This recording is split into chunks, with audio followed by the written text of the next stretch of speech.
You're listening to Bark and Wag's 15-Minute Vet Talk.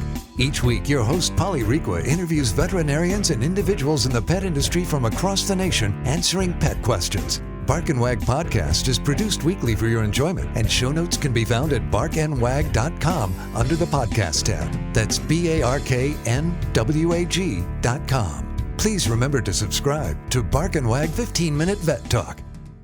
Welcome to Bark and Wag 15-Minute Vet Talk. I'm your host, Polly Requa. Today we're talking to one of our favorites, Cindy Myers, animal listener and intuitive coach.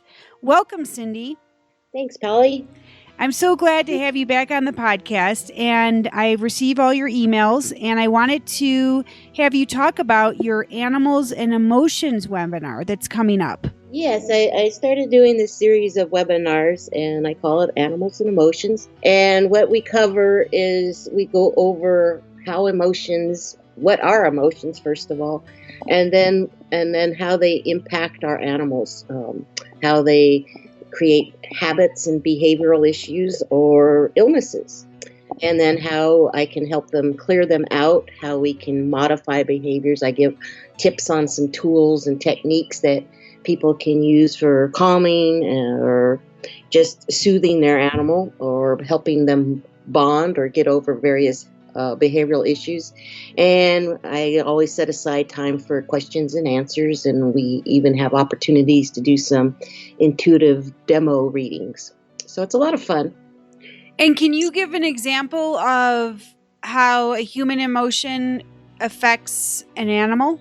Sure. Well, for one of the issues that our animals are so empathic, and the way emotions work, they have an energetic component to them. And when we have an emotion, we don't just experience them ourselves, we actually radiate it out. I'm sure you've been in a room where you could feel either the tension in the room or maybe the excitement in the room without any words even spoken. So you're picking up the energy of those emotions that are going on. Well, our animals are even more sensitive and intuitive in picking that up. So if we're having a lot of emotions, they're absorbing them. They can actually absorb some of our emotions. So when I release some of the trapped emotions that get stuck in the body, the person will go, well, that's exactly how I've been feeling. And I go, well, that's no surprise to me, because they will actually absorb some of our emotions. So the way I also describe emotions is like they kind of have food calories, similar to food calories. And that's something we can all understand. We can burn off so many calories in a day, so that kind of hopefully determines how much food we eat, right? Or what kind of food we eat.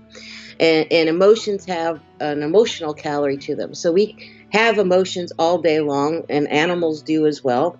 We even have them as we dream, and so do animals. You see them dreaming in their sleep, running or playing or woofing a little bit, right?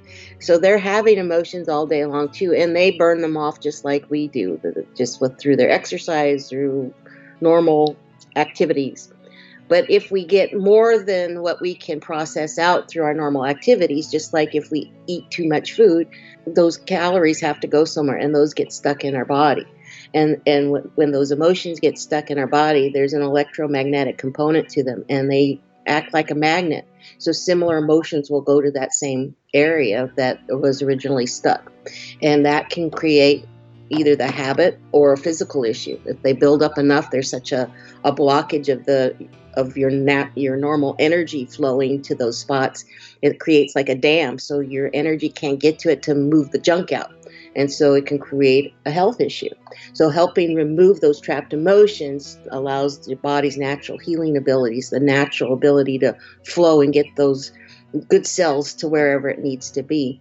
And it helps break up. The animals are really good when they release emotions that are related to a behavior issue. When they release it, they're really good at, one, releasing it, and two, then they're very receptive to hearing how do we want it instead. And that's something that I coach. It's really important when I coach a client, is that it's not enough to, if it's a behavioral issue, just to remove the trapped emotion that created behavior before. You have to tell them what to do what you rather have them do.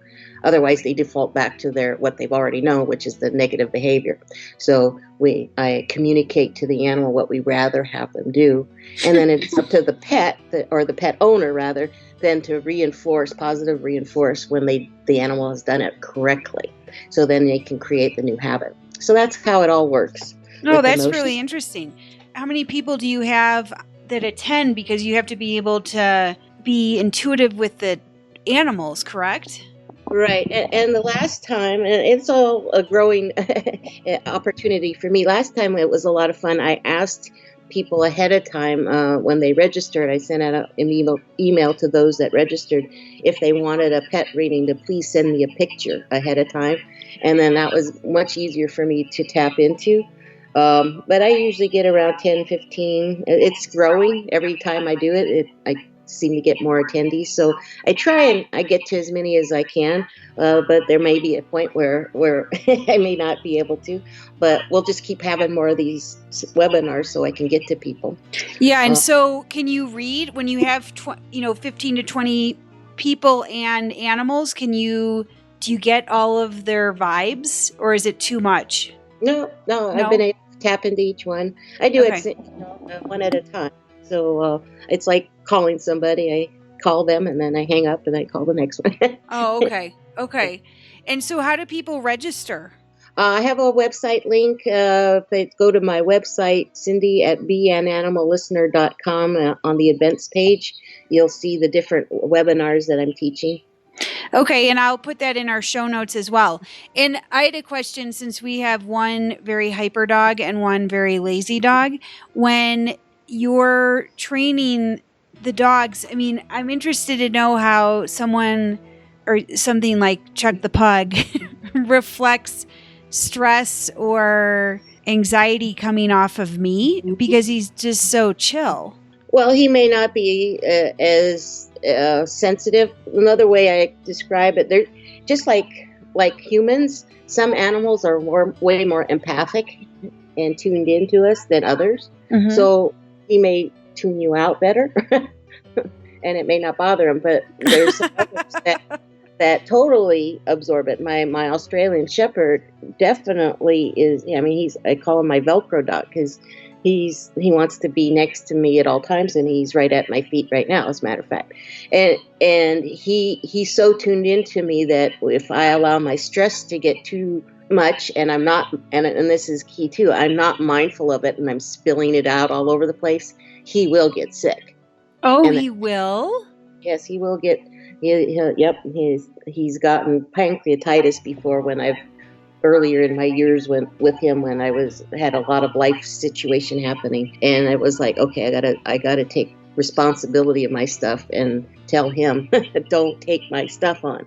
Yeah, I need you to be a happy, healthy boy. That helps me. So I had to really take responsibility of my stuff and not spill it all over the place. Now my other dog was like, nah, it doesn't bother me at all. Yeah. Huh. It was all about her. So yeah, right. Oh, that's interesting. Okay. When is your next Animals and Emotion webinar? The next one is February 15th. Okay. Well, that's awesome. That's super interesting. Excuse me. And that one I'm hoping to have a special guest on that one. So that one could be a lot more fun. It'll be the first time I have had a special guest come in. And I'm hoping to arrange with her a clicker trainer to come in and talk about some clicker training.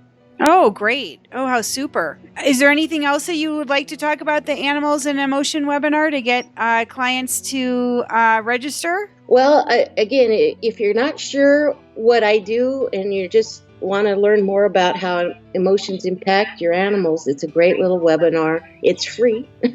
So, it takes about an hour and a half, and easy to hop in and sit in on it. You can listen in with your phone, or the one thing, the downside with listening on your phone is I can't turn you on and off for question and answer. So it's just listening on. But if you come in on your computer, then I can, we answer a lot of questions. You get to meet a lot of cute animals and see how it all works. Yeah, that's awesome. And so you just would send a photo via email to you? Okay. Yeah. Yeah, and I'll send out an email after people register. I get your emails, and then I'll send out an email to everybody that registered that if they would like a reading of their pet, to please send me a picture ahead of time. And if they give me permission, I can share my screen so everybody gets to see their pet. And that was a lot of fun. Then everybody else could relate a little bit more because they could actually see the pet as well. So that added a nice addition, depth to the webinar. I think it was a lot more fun that way for all of us. Oh, I bet that's pretty funny to see all these little snouts looking at you. Well, we certainly appreciate you being on the podcast and look forward to having you back. I look forward to coming back. I enjoy talking with you, Polly. Okay, well, thank you very much. And I'm definitely going to sign up for the February 15th webinar. Great. And Animals and Emotions. I'm interested to hear, I've got one dog, like you were talking about, your dog that follows me around. And then another one who is always watching, but not on top of me. But she has gotten sick when I'm super stressed. So anyway, I'd be interested in learning more. So thank you. Great. All right, Polly. Sounds good. Okay, we'll talk to you soon. Okay. Bye. Thank you for listening to Bark and Wag's 15-Minute Vet Talk. If you like what you just heard, we hope you'll pass along our web address, www.barkandwag.com, to your friends and other pet owners. Have a pressing question for a veterinarian? Ask your question at barkandwag.com under the podcast tab. This has been a KFR production. Join us next time for another edition of Bark and Wag's 15-Minute Vet Talk.